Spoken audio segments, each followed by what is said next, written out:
ଅଜବ ଭାବନାକୁ ଆପଣମାନେ ସମସ୍ତେ ସାରା ଓଡ଼ିଶାର ଦୂର କରନ୍ତୁ।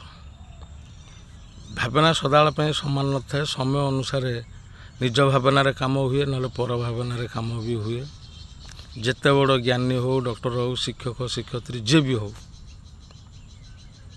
ନିଶ୍ଚିତ ରୂପରେ ଦୁଇଟି ଜିନିଷକୁ ନେଇକି କରେ। ନିଜେ କରନ୍ତି, ନହେଲେ କାହା ଦ୍ୱାରା କରେଇକିନି ଶାନ୍ତି ପାଆନ୍ତି, ଶୃଙ୍ଖଳା ହୁଏ। ଛୋଟିଆ ଉଦାହରଣ, ଆମ ଓଡ଼ିଶାର କିମ୍ବା ଭାରତବର୍ଷର ସମସ୍ତ ଜନସାଧାରଣ ପ୍ରିୟଜନ ଗୁରୁଜନ ଭାଇମାନଙ୍କୁ ମୋର ବାର୍ତ୍ତା, ଦେଖନ୍ତୁ, ଡାକ୍ତର ସଦାସର୍ବଦା ରୋଗରୁ ମୁକ୍ତ କରନ୍ତି ଆଉ ଅପରେସନ୍ କରିକିନି ସୁସ୍ଥ ଦିଅନ୍ତି। ସେଇ ଡାକ୍ତର ଯଦି ନିଜର କିଛି ହେଲା ଅପରେସନ୍ କରିବା, ସେ କ'ଣ ସେ ନିଜେ ଅପରେସନ୍ କରିପାରନ୍ତି କି? କରିପାରିବେ ନାହିଁ। ଅଲଗା କାହା ଦ୍ୱାରା କରାଇକିନି ନିଜେ ସୁସ୍ଥ ରୁହନ୍ତି ଆଉ ସେ ଡକ୍ଟର ଦ୍ୱାରା ଉପକୃତ ପାଆନ୍ତି। ତେଣୁ ଆଉ ଗୋଟିଏ ଉଦାହରଣ ଦେଖନ୍ତୁ, ଯେତେବେଳେ ଆମେ ଜୀବିତ ଅଛୁ, ଭଲ ମନ୍ଦ ଆମେ ଦେଉଛୁ ନେଉଛୁ, ଯେତେବେଳେ ଆମେ ମୃତ ଶରୀରଟା ରହିଯିବ, ଆମେ କ'ଣ ଆମ ସେ 6 ଖଣ୍ଡ କାଠରେ ଆମେ ଯିବା କି? ଆମେ ଯିବା ନାହିଁ। ନା ଆମେ କ'ଣ ବାନ୍ଧି ପାରିବା ନାହିଁ।